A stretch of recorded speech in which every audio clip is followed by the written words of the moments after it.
I've been in sales for now close to 5 years, did over $800,000 in service-based sales. I'm gonna dive on in, see if I still have the same mindset, and then I'll share with you guys some feedback as I go through this as well.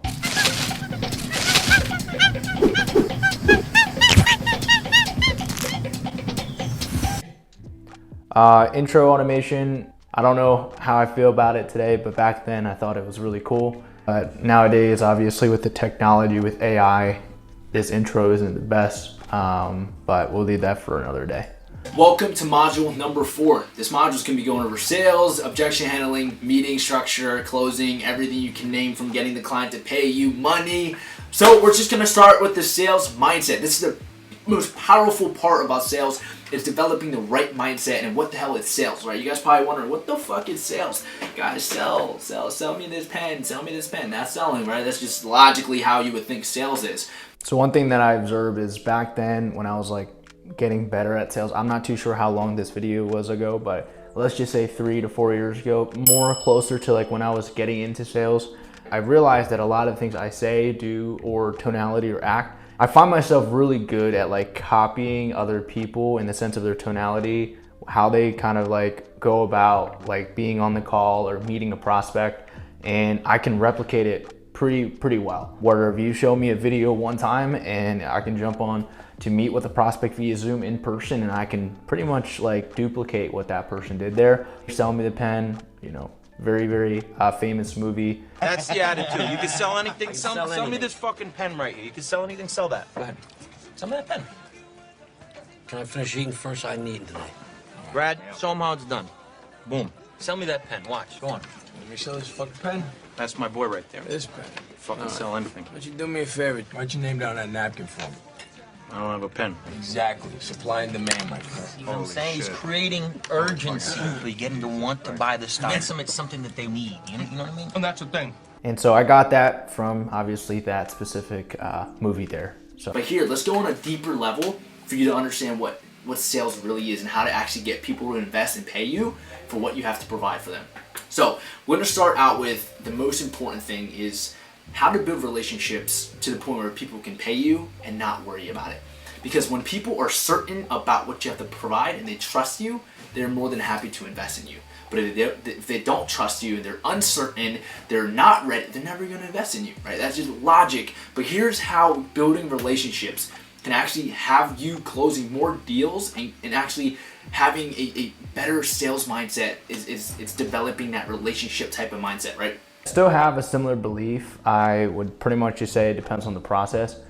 If you're able to build a great middle of the funnel, which generate you like appointments, let's just say in the cleaning industry, the middle of the funnel is how many people are following you on social media compared to you just reaching out to them asking for an appointment. So I had a call with a young lady yesterday and she's doing door to door. And I mentioned to her, instead of doing door to door like how everybody is doing it, which is door to ask if you can set up a walkthrough, how about you go to door and do door to door with the mindset of bringing people into the middle of your funnel. So the approach that I helped her understand is like, instead of asking them, hey, can I do a walkthrough? It's number one, ask them if they're looking for your services. If they're not, instead of saying, here's my business card, you want to then ask them if they have any type of social media like Instagram or Facebook. And if they're like, yeah, we have one for the business, or yeah, I have my personal one, you ask them politely in a very, I guess, curiosity tonality, which is, hey, would it be okay if you follow me just to get my Instagram, and whenever you're looking for my services, you can, give me a message. When doing that, the relationship is built and that person has entered into the middle of the funnel, which is in 2023, your social media. Back then, it's like the website and what they see on like flyers and the banners. Nowadays, it's all social media. To us, the number one way to build relationship is being 100% transparent. Being 100% transparent with your potential client. If I feel like I can help the client, I will let them know. For instance, if I can't help the client, I will let them know as well. So let's just say the meeting ended and I'm like, cool, listen, Mrs. Samantha, it looks like from asking a few questions that we are able to help you. Would you like to hear how, right? Or you can end the meeting and say, hey, thank you so much for hopping on the meeting. I appreciate it. It actually looks like we're unable to help you, All right, but in our agency, we're like, it looks like we're unable to help you, but we actually know somebody that we can get you in contact with that can actually help you. Would you like to get in contact with them? I think those points are pretty self-explanatory. Huge thing that all business owners need to realize is when you approach a prospect like this, which is letting them know if you can help them, you'll refer them. And if you can, you would love to go into how, what you got going on and how you can help them out. That automatically puts you in the prospect eye as somebody who isn't desperate and somebody who doesn't need their business, which is going to help you with getting their business, because there's nothing in life where you chase or you're desperate for that you end up having, right? You have to approach it from an abundance mindset, which is going to allow you to then let the prospect know, I'm confident about what I do, and if I don't work with you, I can go work with somebody else. Right, but let's move on to the next thing about sales mindset. What you guys have to do is listen. You guys have to be really good at listening to what the client has to say, because a lot of people love to talk. A lot of people just love to just overcomplicate and talk a lot, right? And because of that, the client don't get to really open up to you deeply on a deeper level where you can build a relationship to the point where you can close them without them being, they're uncertain. They don't trust you because all you did was talk. And you don't know a single thing about them. I really needed a mic back then. I realized that. I can hear some of the background noises. Sales mindset. What you guys have to do is listen. Background walls with all the tape in the background. Look, I was resourceful. I knew I had to shoot content. I knew I had to put out content. This is just a video for me to look at and didn't use like these external things as excuses on why I didn't shoot content. So you guys should take the same mentality. It's be resourceful, find ways to get whatever it is that you need to get done. Because if I didn't do this back then, I wouldn't have a video to shoot now and react to. So. Right, a lot of the relationship that we build our clients in the first or second meeting, we find out about their life, their family, their past experience, their deeper level of their, certain stuff that's happening in their life, their daily life, and certain stuff of that, right? A lot of people say, hey, dude, you're a salesman, you don't need to find out about that. Right, I'm a salesman, but I'm also trying to build relationships with them because I actually and genuinely care about pretty much making their business grow, like helping their business grow. The reason why a majority of people keep on talking is, number one, they don't have a structure that they're following with really, really great questions. If you ask great questions and the prospect interpret that question in an emotional standpoint, in the sense of if I ask them, tell me a little bit more about your business, right? The tonality that I have isn't oh, so tell me about your business. What do you have going on? That's just too exciting. And for them, they're just gonna give you a short answer no, I'm just looking to grow. But if you go into having your tonality more of so tell me what's going on in the business, right? That allows them to really think on a deeper level to tell you what are some of the things going on in their business, which is what you want, which is gonna allow them to speak majority of the time, where you're just there to ask really, really great questions to pretty much get them to kind of sell themselves into working with you.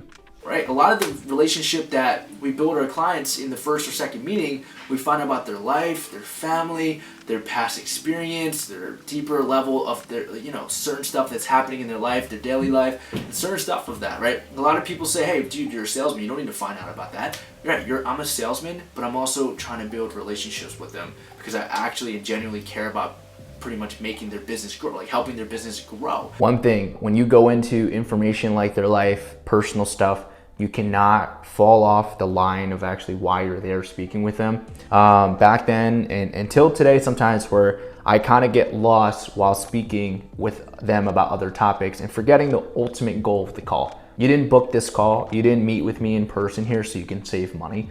You didn't do so because you just wanted to stay in the same place and be stuck, right? You scheduled a call with me, you met with me in person, either it's for a service that you're providing, either virtually or in person. You didn't go there just so they can save money. You're going there to potentially have them make a decision that can help change their lives and their business. So keep that in mind. You don't want to get into all the personal stuff and then forgetting why you're there. Get into that stuff and then bring it back into why you're ultimately there and continue the conversation down that road.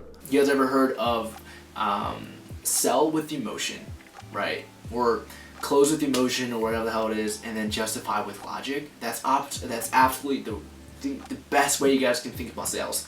Pretty true. I still agree with that till today. Right? Sell them on emotion. Dig deep enough where if they come with you objections about they can't afford it, be like, I totally understand why you can't afford it. You know, you have 4 kids, but let's just say you don't, invest in this right now and you continue doing what you're doing. How are you able to reach your potential goals? Right? How are you able to bring in 25 new clients if you don't invest in marketing? And how are you supposed to take trips with your family if you don't have any money? Right? You dig deep enough to get on that emotional state. I think a lot of people try to close with logic when you should be justifying with logic. So emotionally, the person needs to feel and ultimately see the future, and the future needs to be with you. Because if they feel like their future does not include you and you have no impact in it, there's no logical thing that you can mention to them that's going to help them make that decision, right? But if you go like, hey, Mr. Prospect, Mrs. Prospect, if you don't work with a company like us who's worked with over 500 different properties, and you don't work with us to get it done and done right, like what happens if you just go to the cheapest company and they mess up? So that's an emotional question for them, and they'll just tell me like, hey, well, I'm gonna save money because I'm gonna go with them, and for right now, they fit more in our budget. This is where logic comes in. Well, Mr. Prospect, let's look at clothes. When you buy, let's just say a pair of shoes, would a $30 pair of shoes last longer than a $300 pair of shoes? No? Cool. Well, that $30 pair of shoes, or even a little bit more expensive, as it breaks, yes, number one, you're gonna have to go buy more. Number two, you have to take time out of your day where you could be focusing on either your business or whatever it is that you're doing at work to go buy the shoe. And that's already time that you don't have to spend if you just bought a very high quality pair of shoes in the first place, and not have to ever worry about it ripping or being damaged. And that's the same thing here. Logically, I'm trying to explain to them that quality in the long run will allow him to save time, money, and effort compared to going and working with companies that are cheaper, that would give him more of a headache, and that is going to cause more problem than solutions. Right? You want the client to work with you, and you want the relationship so strong. This is how you clarify if the relationship is good or not.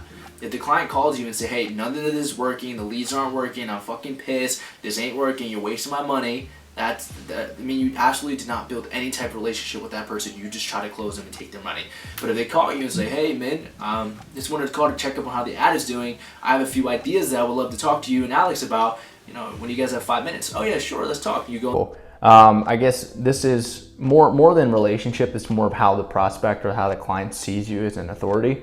So you have prospect or clients that's ringing up your phone at inappropriate hours or messaging you and doing things that just isn't ethical as a client or as a human being in general. They just don't respect you. And it's probably because what you said did. One of those things where if you use the word like, hey, please do this, or hey, would it be too much if you do this for me? And you're telling your clients that, automatically they look at you as a lower human being. It's psychology. It's not because they want to. It's truly because they're programmed to treat people that tell them, please, can you do this? Or people that ask them certain things, they treat them at a lower level of, I would say, respect, even if they don't want to, right? So with people that you're working with, if they're calling you, again, at the inappropriate hours, it's because you haven't, with them, addressed it and build enough authority for them to respect your time. It's okay to tell your prospect, hey, these are our business hours. Please do not contact us anytime out of that because I'm not going to be available. And I wouldn't want somebody to reach out to you if you weren't in office hours as well. Does that make sense?